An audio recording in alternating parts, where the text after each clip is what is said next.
सत्यनारायण व्रत हिंदी पंचांग के अनुसार हर महीने की पूर्णिमा को किया जाता है। श्री सत्यनारायण शालिग्राम व्रत की कथा को सुनने का फल हजारों सालों तक किए गए यज्ञ के बराबर माना जाता है।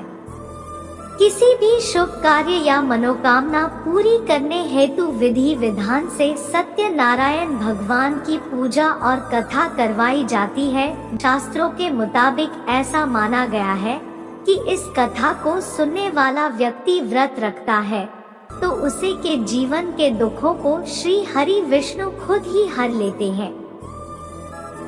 स्कंद पुराण के अनुसार भगवान सत्यनारायण श्री हरि विष्णु का ही दूसरा रूप है और इस कथा की महिमा को भगवान सत्यनारायण ने अपने मुख से देवर्षि नारद को बताया और सुनाया था। सत्यनारायण कथा की पूजन सामग्री शालिग्राम जी की मूर्ति, काला तिल, कलश, गंगाजल, गरी गोला, रोली, मोली, इत्र, इल्यची, कमलगट्टा, चावल, दुर्बा, पंचमेवा, पीली सरसों, बताशा, बेलगिरी, लाल चंदन, सिंदूर, शहद, लौंग, सुपारी, कपूर, हल्दी, आम के पत्ते, ऋतुफल, कपड़ा, 1.25 मीटर लाल, 1.25 मीटर पीला, तुलसी दल, चौकी, केशर, पंचरत्न, धूप, नैवेद्य, 5 पल्लव गुलाब के फूल, पंचामृत, दूध, दही, घृत, शहद, शक्कर, पान का पत्ता, पुष्पों की माला, बंधनवार, जनेऊ, श्रीफल, गुगल, आम की लकड़ी, इंद्रजौ, जौ, देसी घी, नवग्रह समिधा और हवन सामग्री का पैकेट।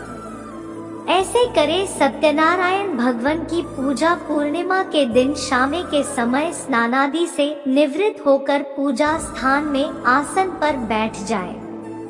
पूजा के स्थान पर रंगोली बनाने के बाद उस रंगोली पर चौकी को रखे देवे, फिर उस पर सतिया बनाते हैं।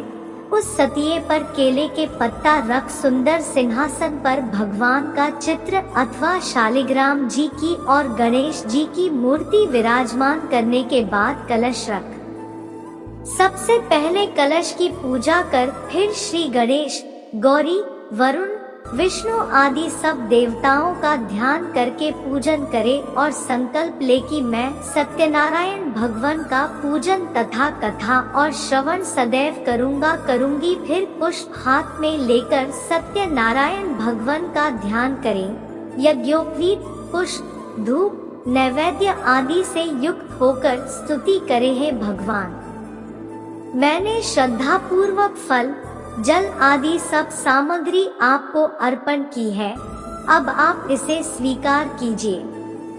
मेरा आपको बारंबार प्रणाम है।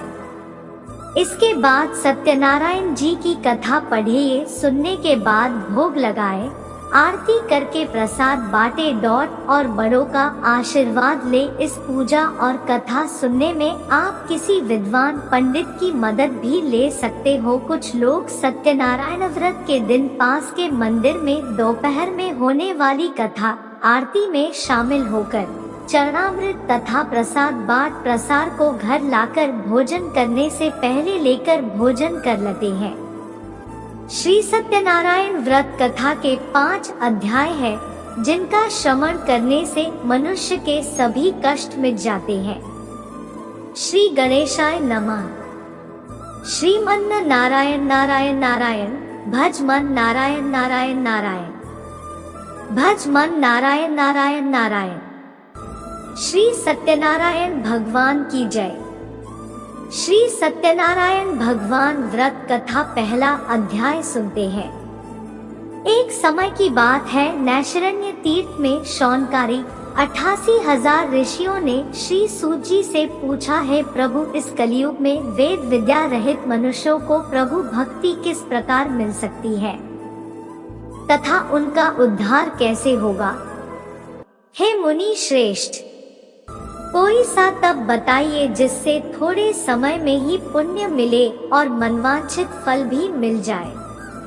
इस प्रकार की कथा सुनने की हम लोग इच्छा रखते हैं। सभी शास्त्रों के ज्ञाता सूत जी बोले, हे वैष्णवों में पूज्य, आप सभी ने प्राणियों के हित की बात पूछी है, इसलिए मैं एक से श्रेष्ठ और व्रत के बारे में आप लोगों को जरूर बताऊंगा, जिसके बारे में नारद जी ने लक्ष्मी नारायण जी से पूछा था और लक्ष्मीपति श्रीहरि ने नारद जी से कहा था। अब आप भी इसे सुनिए। एक समय की बात है, नारद जी दूसरों के हित की इच्छा लिए अनेकों लोकों में घूमते हुए मृत्युलोक में जा पहुँचे। यहाँ उन्होंने अनेक योनियों में जन्मे सभी मनुष्यों को अपने कर्मों के अनुसार पीड़ा झलत हुए देखा। उनका दुख देख नारद जी सोचने लगे कि ऐसा क्या किया जाए जिससे निश्चित रूप से मानव के दुखों का अंत हो जाए। इसी विचार पर मनन करते हुए वह विष्णु लोक में गए। वहाँ वह नारायण की स्तुति करने लगे और बोले, हे भगवान, आप अत्यंत शक्ति से संपन्न हैं। निर्गुण स्वरूप सृष्टि के कारण भक्तों के दुख को दूर करने वाले हैं। आपको मेरा प्रणाम। नारद जी की स्तुति सुन विष्णु भगवान बोले, मुनिश्रेष्ठ, आपके मन में क्या बात है, उसे निसंकोच कहो। इस पर नारद मुनि बोले कि मृत्युलोक में अनेक योनियों में जन्मे मनुष्य अपने कर्मों के द्वारा अनेकों दुख से दुखी हो रहे हैं। हे प्रभु, आप तो ये बताइए कि वो मनुष्य थोड़े प्रयास से ही अपने दुखों से कैसे छुटकारा पा सकते हैं। तब श्रीहरि बोले, हे नारद, मनुष्यों की भलाई के लिए तुमने बहुत उत्तम प्रश्न पूछा है। स्वर्ग लोक व मृत्यु लोक दोनों में एक दुर्लभ उत्तम व्रत है जो पुण्य देने वाला है।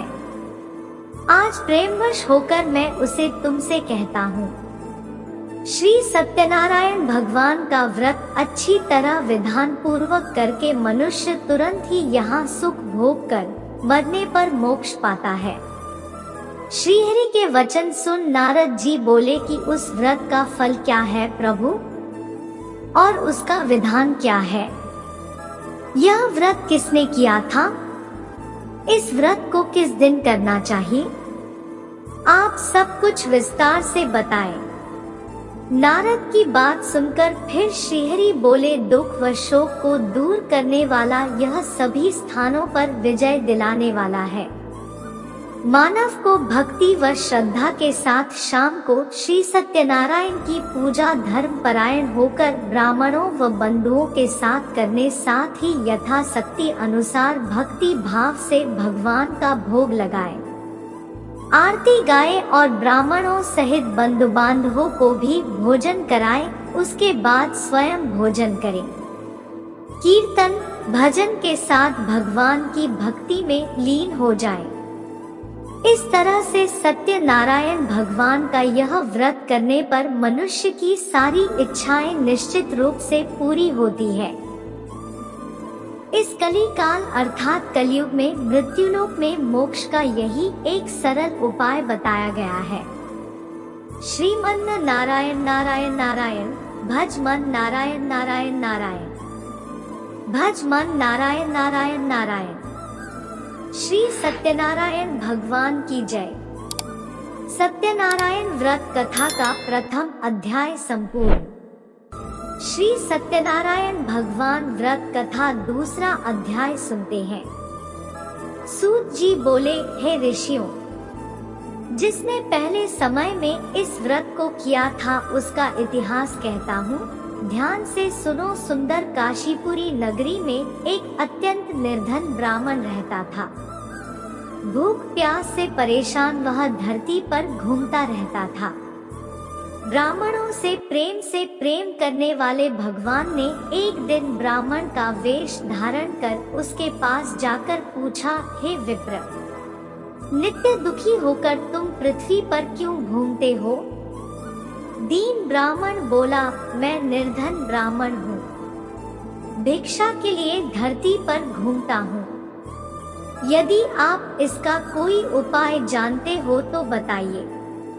वृद्ध ब्राह्मण रूपी भगवान ने कहा कि सत्यनारायण भगवान मनोवांछित फल देने वाले हैं, इसलिए तुम उनका पूजन करो। इसे करने से मनुष्य सभी दुखों से मुक्त हो जाता है। वृद्ध ब्राह्मण बनकर आए सत्यनारायण भगवान उस निर्धन ब्राह्मण को व्रत का सारा विधान बताकर अंतर्धान हो गए। अगले दिन सुबह उठने के साथ ही उस बूढ़े ब्राह्मण ने मन में संकल्प लिया कि सत्यनारायण का व्रत करूंगा और फिर अपने नित्य कामों से फ्री होकर वह भिक्षा के लिए चल पड़ा। उस दिन उसे भिक्षा में बहुत सा धन प्राप्त हुआ। उसी धन से उसने परिवार के साथ भगवान सत्यनारायण की पूजा की, वे का व्रत रखा। इस व्रत के करने के कुछ दिन बाद उसके सभी दुखों और कष्ट दूर होने लगे और दखते ही दखते और एक संपन्न और अनको संपत्तियों का मालिक बन गया। तब हर महीने की पूर्णिमा के दिन वे ब्राह्मण सत्यनारायण की पूजा वे व्रत करने लगा। इस प्रकार सत्यनारायण भगवान के इस व्रत को करके वह श्रेष्ठ ब्राह्मण सभी पापों और गरीबी से मुक्त हो गया और उसने एक दुर्लभ मोक्ष पद को प्राप्त किया।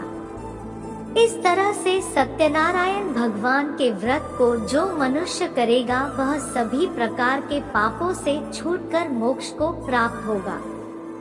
जो मनुष्य इस व्रत को करेगा वह भी सभी दुखों से मुक्त हो जाएगा। सूत जी बोले कि इस तरह से नारद जी से नारायण जी का कहा हुआ श्री सत्यनारायण व्रत को मैंने तुमसे कहा। हे विप्रो, मैं अब और क्या कहूँ। ऋषि बोले, हे मुनिवर, संसार में उस विप्र से सुनकर और किस किस ने इस व्रत को किया, हम सब इस बात को सुनना चाहते हैं। इसके लिए हमारे मन में श्रद्धा का भाव है। सूत जी बोले, हे मुनियों, जिसने इस व्रत को किया है वह सब सुनो। एक समय वही विप्र धन व ऐश्वर्य के अनुसार अपने बंधु बांधवों के साथ इस व्रत को करने को तैयार हुआ। उसी समय एक लकड़ी बेचने वाला बूढ़ा आदमी आया और लकड़ियां बाहर रखकर अंदर ब्राह्मण के घर में गया। प्यास से दुखी वह लकड़हारा उनको व्रत करते देख विप्र को नमस्कार कर पूछने लगा कि आप यह क्या कर रहे हैं तथा इसे करने से आपको क्या फल मिलेगा, कृपा करके मुझे भी बताएं। ब्राह्मण ने कहा कि सब मनोकामनाओं को पूरा करने वाला यह सत्यनारायण भगवान का व्रत है। इनकी कृपा से ही मेरे घर में धन धान्य आदि की वृद्धि हुई है। विप्र से सत्यनारायण व्रत के बारे में जानकर लकड़हारा बहुत प्रसन्न हुआ। चरणामृत लेकर वह प्रसाद खाने के बाद वह अपने घर गया। लकड़हारे ने अपने मन में संकल्प किया कि आज लकड़ी बेचने से जो धन मिलेगा उसी से श्री सत्यनारायण भगवान का उत्तम व्रत करूंगा। मन में इस विचार को ले बूढ़ा आदमी सिर पर लकड़ियां रख उस नगर में बेचने गया जहां उसे अपनी लकड़ियों का दाम पहले से 4 गुना अधिक मिला। बूढ़ा प्रसन्नता के साथ पैसे लेकर सत्यनारायण भगवान की मूर्ति और व्रत की अन्य सामग्रियां लेकर अपने घर गया। वहां उसने अपने परिवारजनों को बुलाकर विधि विधान से सत्यनारायण भगवान का पूजन और व्रत किया। इस व्रत के प्रभाव से वह बूढ़ा लकड़हारा धन पुत्र आदि से युक्त होकर संसार के समस्त सुख भोग अंत काल में बैकुंठ धाम चला गया। श्रीमन नारायण नारायण नारायण, भज मन नारायण नारायण नारायण, भज मन नारायण नारायण नारायण। श्री सत्यनारायण भगवान की जय। सत्यनारायण व्रत कथा का 2वां अध्याय संपूर्ण। श्री सत्यनारायण भगवान व्रत कथा 3रा अध्याय सुनते हैं। सूची बोले, हे श्रेष्ठ मुनियों, अब आगे की कथा कहता हूँ। पहले समय में उल्कामुख नाम का एक बुद्धिमान राजा था। वह सत्यवक्ता और जितेंद्रिय था। प्रतिदिन देव स्थानों पर जाता और निर्धनों को धन देकर उनके कष्ट दूर करता था।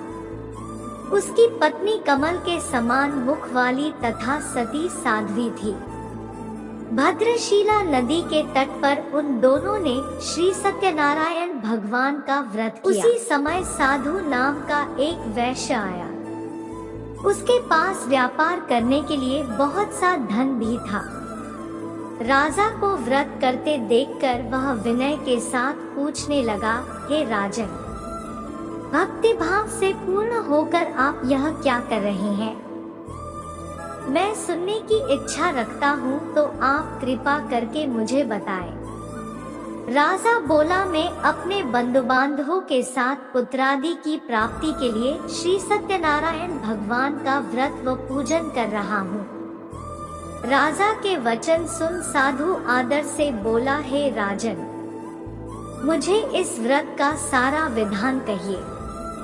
मैं भी इस व्रत को करूँगा। मेरी भी संतान नहीं है और इस व्रत को करने से निश्चित रूप से मुझे संतान की प्राप्ति होगी। राजा से व्रत का सारा विधान सुन व्यापार से निवृत्त हो वह अपने घर गया। साधु ने अपनी पत्नी को संतान देने वाले इस व्रत का वर्णन कह सुनाया और कहा कि जब मेरी संतान होगी तब मैं इस व्रत को करूँगा। साधु ने इस तरह के वचन अपनी पत्नी लीलावती से कहे। एक दिन लीलावती पति के साथ आनंदित हो सांसारिक धर्म में प्रवृत्त होकर सत्यनारायण भगवान की कृपा से गर्भवती हो गई। 10वें महीने में उसके गर्भ से एक सुंदर कन्या ने जन्म लिया। माता पिता ने अपनी कन्या का नाम कलावती रखा। एक दिन कलावती के माँ लीलावती ने अपने पति को याद दिलाया कि आपने सत्यनारायण भगवान के जिस व्रत को करने का संकल्प किया था उसे करने का समय आ गया है, आप इस व्रत को करिए। साधु बोला कि हे प्रिय, इस व्रत को मैं उसके विवाह पर करूँगा। इस प्रकार अपनी पत्नी को आश्वासन देकर वह नगर को चला गया। साधु ने एक बार नगर में अपनी कन्या को सखियों के साथ देखा तो उसे लगा कि उसकी कन्या अब विवाह योग्य हो गई है और उसने कन्या के योग्य वर ढूंढना शुरू कर दिया। एक दिन साधु की बात को ध्यान में रखते हुए एक नगर में पहुंचा और वहां देखभाल कर लड़की के सुयोग्य वाणिक पुत्र को ले आया। सुयोग्य लड़के को देख साधु ने बंधु बांधवों को बुलाकर अपनी पुत्री का विवाह कर दिया। लेकिन दुर्भाग्य की बात ये कि साधु ने अभी भी श्री सत्यनारायण भगवान का व्रत नहीं किया। इस पर श्री भगवान क्रोधित हो गए और श्राप दिया। अपने कार्य में कुशल साधु बनिया जमाई को लेकर समुद्र के पास स्थित होकर रत्नासारपुर नगर में गया। वहां जाकर दामाद सुर दोनों मिलकर चंद्रकेतु राजा के नगर में व्यापार करने लगे। एक दिन भगवान सत्यनारायण की माया से एक चोर राजा का धन चुराकर भाग रहा था। उसने राजा के सिपाहियों को अपना पीछा करते देख चुराया हुआ धन वहां रख दिया जहां साधु अपने जमाई के साथ ठहरा हुआ था। राजा के सिपाहियों ने साधु वैश्य के पास राजा का धन पड़ा देखा तो वह ससुर जमाई दोनों को बांधकर प्रसन्नता से राजा के पास ले गए और कहा कि उन दोनों चोरों हम पकड़ लाए हैं, आप आगे की कार्यवाही की आज्ञा दें। राजा की आज्ञा से उन दोनों को कठिन कारावास में डाल दिया गया और उनका सारा धन भी उनसे छीन लिया गया। श्री सत्यनारायण भगवान से श्राप से साधु की पत्नी भी बहुत दुखी हुई। घर में जो धन रखा था उसे चोर चुरा ले गए। शारीरिक तथा मानसिक पीड़ा व भूख प्यास से अति दुखी हो अन्न की चिंता में कलावती के ब्राह्मण के घर गई। वहां उसने श्री सत्यनारायण भगवान का व्रत होते देखा। फिर कथा भी सुनी। वह प्रसाद ग्रहण कर वह रात को घर वापस आई। माता के कलावती से पूछा कि हे पुत्री, अब तक तुम कहाँ थी? तेरे मन में क्या है? कलावती ने अपनी माता से कहा, हे माता, मैंने एक ब्राह्मण के घर में श्री सत्यनारायण भगवान का व्रत देखा है। कन्या के वचन सुन लीलावती भगवान के पूजन की तैयारी करने लगी। लीलावती ने परिवार व बंधुओं सहित सत्यनारायण भगवान का पूजन किया और उनसे वर मांगा कि मेरे पति तथा जमाई शीघ्र घर आ जाए। साथ ही यह भी प्रार्थना की कि हम सबका अपराध क्षमा करें।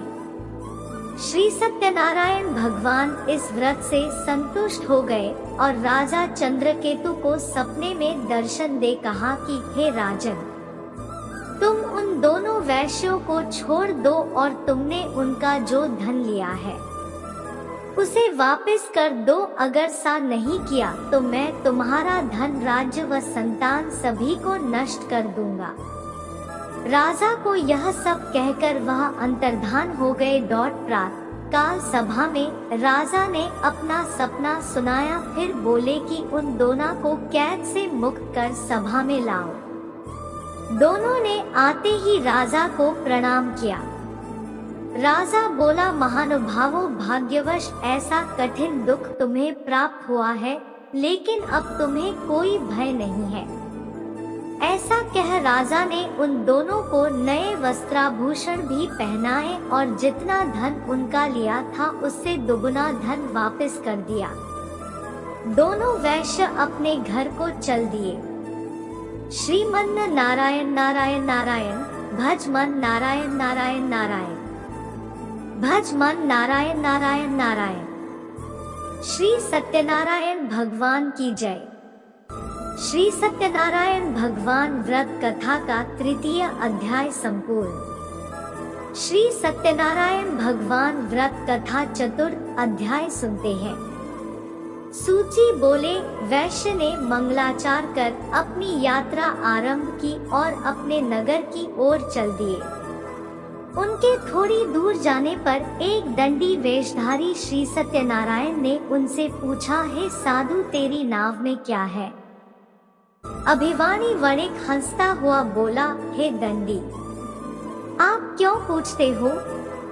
क्या धन लेने की इच्छा है? मेरी नाव में तो बेल व पत्ते भरे हुए हैं।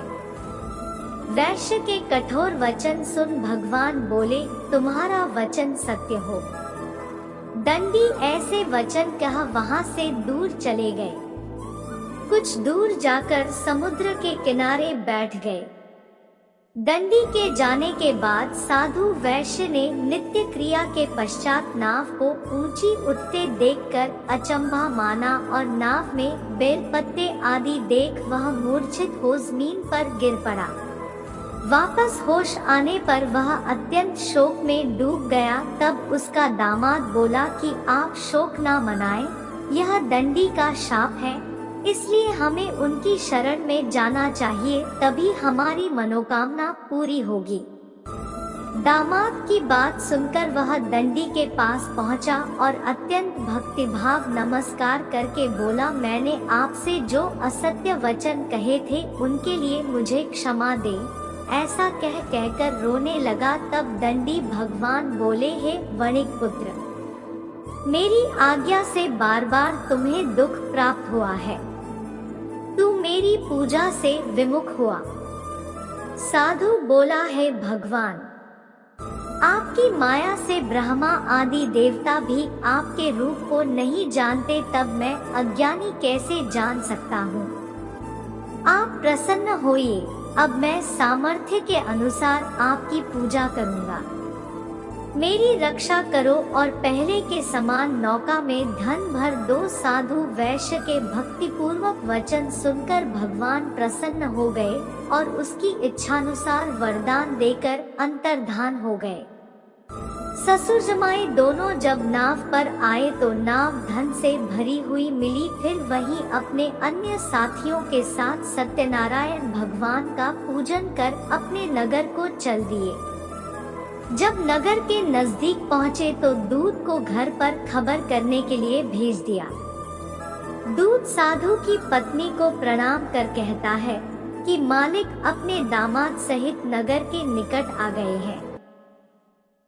दूध की बात सुन साधु की पत्नी लीलावती ने बड़े हर्ष के साथ सत्यनारायण भगवान का पूजन कर अपनी पुत्री कलावती से कहा कि मैं अपने पति के दर्शन को जाती हूँ, तू कार्य पूर्ण कर शीघ्र आ जाना। माँ के ऐसे वचन सुन कलावती जल्दी में प्रसाद छोड़ अपने पति के पास चली गई। प्रसाद की अवज्ञा के कारण श्री सत्यनारायण भगवान रुष्ट हो गए और नाव सहित उसके पति को पानी में डुबो दिया। कलावती अपने पति को वहां ना पाकर रोती हुई जमीन पर गिर गई। नौका को डूबा हुआ देख व कन्या को रोता देख साधु दुखी होकर बोला कि हे प्रभु, मुझसे तथा मेरे परिवार से जो भूल हुई है उसे क्षमा करें। साधु के दीन वचन सुनकर श्री सत्यनारायण भगवान प्रसन्न हो गए और आकाशवाणी हुई है, साधु तेरी कन्या मेरे प्रसाद को छोड़कर आई है, इसलिए उसका पति अदृश्य हो गया है। यदि वह घर जाकर प्रसाद खाकर लौटती है तो इसे इसका पति अवश्य मिलेगा। ऐसी आकाशवाणी सुन कलावती ने वैसे ही किया जैसा आकाशवाणी के दौरान भगवान ने कहा, और फिर प्रसाद ग्रहण करने के बाद जब वो वापस आई तो अपने पति के दर्शन करके अत्यंत प्रसन्न हुई। उसके बाद साधु अपने बंधु बांधवों सहित श्री सत्यनारायण भगवान का विधि विधान से पूजन करता है। इस लोक का सुख भोग वह अंत में स्वर्ग जाता है। श्रीमन नारायण नारायण नारायण, भज मन नारायण नारायण नारायण, भज मन नारायण नारायण नारायण। श्री सत्यनारायण भगवान की जय। श्री सत्यनारायण भगवान व्रत कथा का चतुर्थ अध्याय संपूर्ण। श्री सत्यनारायण भगवान व्रत कथा 5वां अध्याय सुनते हैं। सूची बोले, हे ऋषियों, मैं और भी एक कथा सुनाता हूँ, उसे भी ध्यान पूर्वक सुनो। प्रजापालन में लीन तुंगध्वज नाम का एक राजा था। उसने भी भगवान का प्रसाद त्याग कर बहुत ही दुख सहन किया। एक बार जंगल में जाकर वन्य पशुओं को मारकर वह बड़ के पेड़ के नीचे आया। वहां उसने ग्वालों को भक्तिभाव से अपने बंधुओं सहित सत्यनारायण भगवान का पूजन करते देखा। अभिमानवश राजा ने उन्हें देखकर भी पूजा स्थान में नहीं गया और ना ही उसने भगवान को प्रणाम किया। ग्वालों ने राजा को प्रसाद दिया, लेकिन उसने वह प्रसाद नहीं खाया और प्रसाद को वहीं छोड़ वह अपने नगर को चला गया। जब वह नगर में पहुंचा तो वहां सब कुछ तहस-नहस हुआ पाया तो वह शीघ्र ही समझ गया कि यह सब भगवान के अनादर का ही परिणाम है। वह दोबारा ग्वालों के पास पहुंचा और विधि पूर्वक पूजा करके प्रसाद खाया तो श्री सत्यनारायण भगवान की कृपा से सब कुछ पहले जैसा हो गया। दीर्घकाल तक सुख भोगने के बाद मरणोपरांत उसे स्वर्गलोक की प्राप्ति हुई। जो मनुष्य परम दुर्लभ इस व्रत को करेगा तो भगवान सत्यनारायण की अनुकंपा से उसे धन धान्य की प्राप्ति होगी। निर्धन धनी हो जाता है और भयमुक्त हो जीवन जीता है। संतानहीन मनुष्य को संतान सुख मिलता है और सारे मनोरथ पूर्ण होने पर मानव अंतकाल में वैकुंठ धाम को जाता है। तब सूची बोले, जिन्होंने पहले इस व्रत को किया है, अब उनके दूसरे जन्म की कथा कहता हूँ। वृद्ध शतानंद ब्राह्मण ने सुदामा का जन्म लेकर मोक्ष की प्राप्ति की। लकड़हारे ने अगले जन्म में निषाद बनकर मोक्ष प्राप्त किया।